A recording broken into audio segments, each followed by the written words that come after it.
Hello my dear students, class 10th geography chapter number 4 agriculture कृषि में हमारा जो टॉपिक चल रहा था वो चल रहा था मोटे अनाज के बारे में।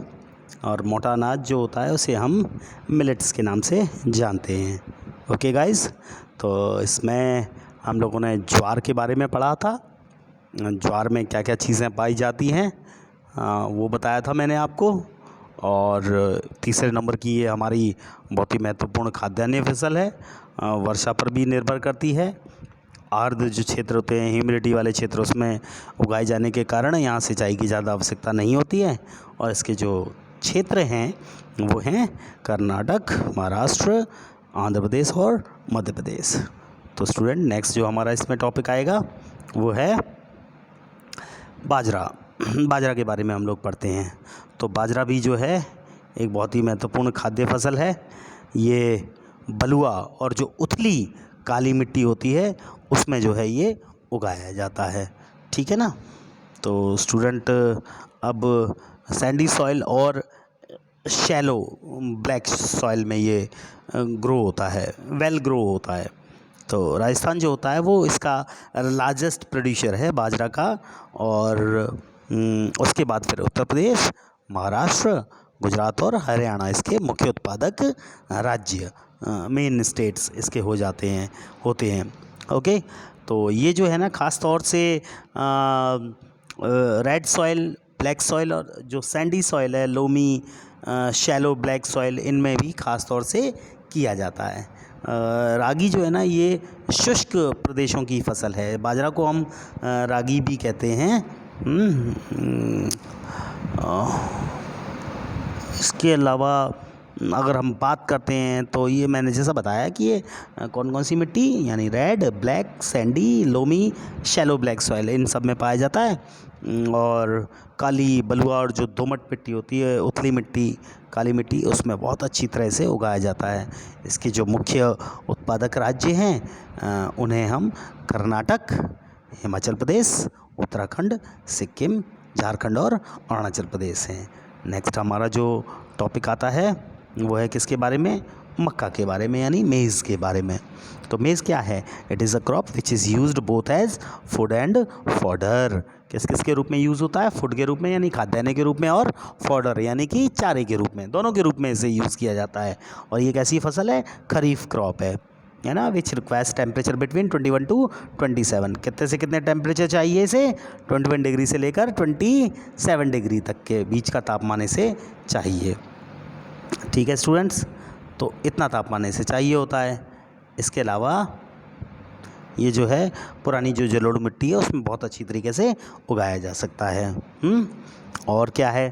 तो जो स्टेट्स हैं जहाँ पर ये उगाया जाता है वो है बिहार, है ना। Maize is grown to rabi season also. Bihar जैसे कुछ राज्यों में मक्का जो है रवि की जो ऋतु होती है ना उस समय भी, यानी उस मौसम में भी, यानी रवि के मौसम में भी, जब रवि की फसलें होती हैं उसका जो ऋतु होती है उस समय भी मक्का जो है बिहार जैसे क्षेत्रों में उगाया जाता है। जो आजकल की जैसी आधुनिक प्रौद्योगिकी जो चल रही है, टेक्नोलॉजी जो चल रही है आजकल की, अगर उसमें देखा जाए तो उसमें निवेश किया जाए तो ये कहा जाता है यूज़ ऑफ मॉडर्न इनपुट्स अगर लगाए जाएँ तो वो कौन कौन से हैं इनपुट्स? वो हैं HYV सीड्स, इसके अलावा फर्टिलाइज़र्स, इरिगेशन। तो they have contributed to the increasing production of maize. तो इससे क्या होगा? मेज़ की जो प्रोडक्शन है वो क्या हो जाती है? बढ़ जाती है। ओके, तो कर्नाटक, मध्य प्रदेश, उत्तर प्रदेश, बिहार, आंध्र प्रदेश और तेलंगाना, ये कुछ ऐसे क्षेत्र हैं जहाँ पर मेज़र जो है ना, मेज़ प्रोड्यूसिंग स्टेट्स जो होते हैं वो यही हैं। ठीक है स्टूडेंट्स, नेक्स्ट हमारा टॉपिक बात करते हैं हम दालों के बारे में। बहुत ही ज़रूरी हैं ये, और सबसे बड़ा उत्पादक देश और उपभोक्ता जो देश है ना वो भारत ही है। इसके लिए विश्व में सबसे ज़्यादा दालों का उत्पादन जो है वो कहाँ होता है? भारत में होता है। और सबसे ज़्यादा खपत भी दालों की कहाँ होती है? भारत के अंदर ही होती है। तो ये इतना बहुत बड़ा देश है ये यहाँ पर। और दालें किसका स्रोत होती हैं? प्रोटीन का स्रोत होती हैं, है ना। तो शाकाहारी जो खाना होता है उसमें दालें सबसे अधिक प्रोटीनदायक होती हैं। बहुत सारी दालें होती हैं, तूर की दाल जिसको हम अरहर की दाल भी बोलते हैं, उड़द की दाल, मूंग की दाल, मसूर की दाल, मटर, चना। भारत की ये सारी फसलें जो है ना दलहनी फसलें हैं। दलहनी माने दाल वाली फसलें, है ना। तो स्टूडेंट्स आप समझ सकते हैं कि इनका कितना ज़्यादा भारत में इनका यूज़ होता होगा। और हम बता सकते हैं कि इन कौन सी उसने क्वेश्चन पूछा है आपसे कि क्या आप बता सकते हैं कि इनमें से कौन सी दालें खरीफ में और कौन सी दालें रबी में उगाई जाती हैं। तो वो बताता है आगे की तरफ कि दाल जो होता है ना उसमें कम नमी की आवश्यकता होती है, ज़्यादा पानी की आवश्यकता नहीं होती। आप पानी भर दो कहीं खेतों में ना, ज़्यादा भर देंगे तो क्या होगा, उसका पौधा जो है वो खराब हो जाएगा। और इन्हें शुष्क परिस्थितियों में भी हम क्या कर सकते हैं, उगा सकते हैं, है कि नहीं। तो ऐसी परिस्थितियाँ भी होती हैं जिनमें इसे उगाया जा सकता है। तो लेग्यूमिनस क्रॉप्स हैं ये, इसीलिए तो crops except arhar help in restoring soil fertility by mixing nitrogen from the air. तो ये भी बताता है कि फलीदार फसलें होती हैं, क्योंकि फल इनकी फली निकलती हैं और उन फलियों के अंदर इसके दाने निकलते हैं। तो ऐसी फसलें होने के नाते अरहर को छोड़कर, यानी सिर्फ अरहर की दाल को अगर हम छोड़ दें तो अन्य जितनी भी दालें हैं ना उनमें वायु से नाइट्रोजन ले लेती हैं और लेकर भूमि की उर्वरता को बनाए रखती हैं। तो वो वहाँ से भी अपना कार्य करती रहती हैं। तो इन फसलों को आमतौर पर हम अगर देखें तो अन्य फसलों के आवर्तन यानी रोटेटिंग में बोया जाता है, रोटेट किया जाता है। आवर्तन मीन्स रोटेट करना। तो हमने पहले एक फसल कर ली, फिर रोटेट करके दूसरी फसल में ये बीच में कर लिया। तो मेजर पल्सिंग जो प्रोड्यूसिंग स्टेट्स हैं पूरे भारत के अंदर अगर देखे जाएँ तो मध्य प्रदेश, राजस्थान, महाराष्ट्र, उत्तर प्रदेश, कर्नाटक, ये कुछ ऐसे क्षेत्र हैं जहाँ पर दाल सबसे ज़्यादा उगाई जाती है।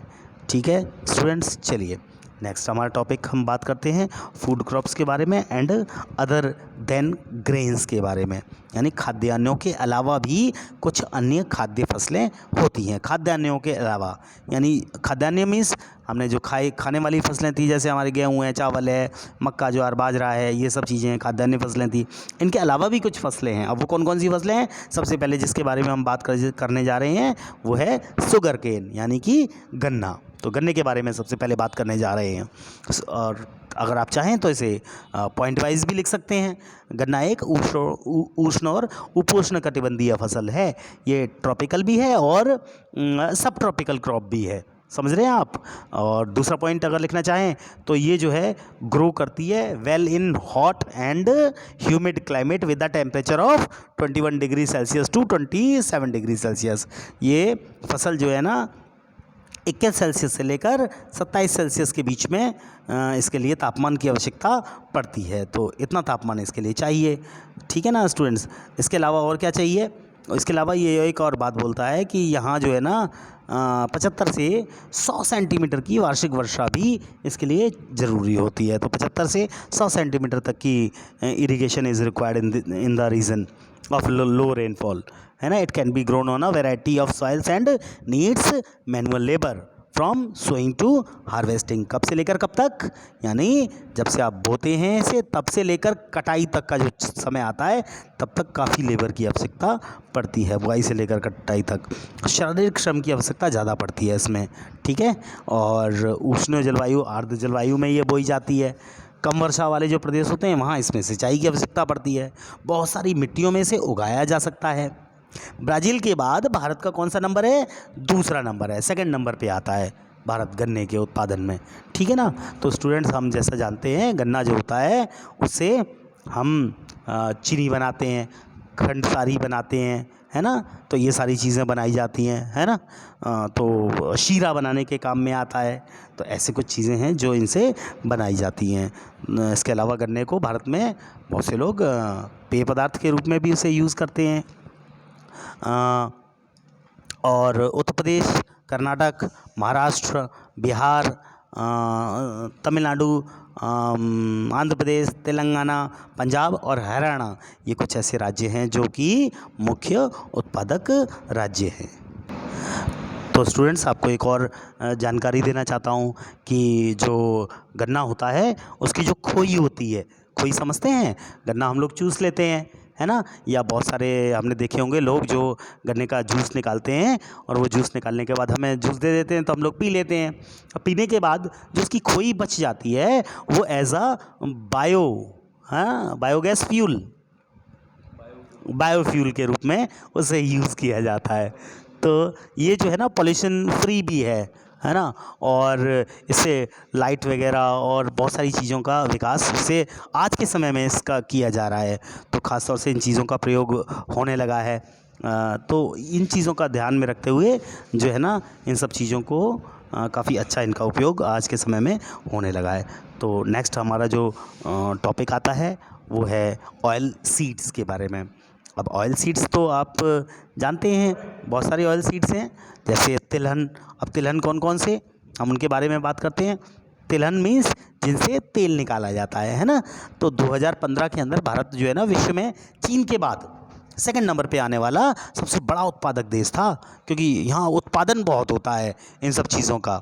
2015 में जो तोरिया का उत्पादन हुआ था, उस तोरिया के उत्पादन में विश्व का जो भारत का है ना विश्व में कनाडा और चीन के बाद तीसरे नंबर पे स्थान आ गया था। तो देश में अगर देखा जाए तो जो टोटल बोया गया जो क्षेत्र है वो 12% भाग पर, यानी जितनी ज़मीन है हमारे पास उसमें 12% भाग पर कई सारी तिलहन की फसलें उगाई जाती हैं। अब वो तिलहन की फसलें कौन कौन सी हैं आपको उनके बारे में बता देता हूँ। Like as groundnut, mustard, coconut, sesamum oil, और सोयाबीन भी है, कैस्टर सीड भी है, कॉटन सीड भी है, लिनसीड भी है, सनफ्लावर भी है। तो ऐसी कई सारी चीज़ें हैं, मूंगफली, सरसों, नारियल, तिल, सोयाबीन, अरंडी, बिनौला कहते हैं, अलसी कहते हैं, सूरजमुखी। तो ये सब चीज़ें ऐसी हैं जो भारत के अंदर इनकी फसलें की जाती हैं और इन सब से कहीं ना कहीं जो तेल का उत्पादन किया जाता है। और इनमें से अधिकतर जो है ना फसलें खाद्य फसलें हैं। हम बहुत सारी फसलों को खाते हैं। अगर हमारे ख़ास तौर से यूपी और एमपी की बात की जाए या बिहार की बात की जाए तो इन क्षेत्रों में सरसों का जो तेल है वो ज़्यादा खाया जाता है। और अगर हम थोड़ा नीचे जाएं, अपने साउथ में जाते हैं, तो वहाँ नारियल का प्रचलन ज़्यादा है, नारियल का तेल वहाँ ज़्यादा यूज़ किया जाता है ना। तो अलग अलग क्षेत्रों में इसका अलग अलग तरीके से यूज़ है और खाना बनाने में तो प्रयोग होता ही होता है स्टूडेंट्स। परंतु इनमें से कुछ तेल ऐसे भी हैं जिनका जो बीज होते हैं उन बीजों को किस में यूज़ किया जाता है, हम सोप में यूज़ कर सकते हैं। प्रसाधन जो सामग्री होती है, स्त्रियों के प्रसाधन की सामग्री, श्रृंगार का जिसको हम सामान कहते हैं, है ना, तो उसमें भी इसका यूज़ करते हैं। इसके अलावा जो उबटन उद्योग है उस उद्योग में भी इसका कहीं ना कहीं यूज़ किया जाता है, कॉस्मेटिक्स में, ऑइंटमेंट्स में, है ना। तो ये सारी चीज़ें हैं, इनके चीज़ों में भी इसका कहीं ना कहीं यूज़ होता है। ग्राउंडनट क्या है, ग्राउंडनट मूंगफली जो है वो खरीफ की फसल है। और क्या है, देश में मुख्य जो तिलहन हैं उनके कुल उत्पादन का आधा भाग इसी फसल से हमें प्राप्त होता है। तो आधा भाग तो बहुत बड़ा भाग हो गया भाई। तो इतना बड़ा भाग अगर प्राप्त होता है तो कहाँ कहाँ से प्राप्त होता है ये भी जान लेते हैं।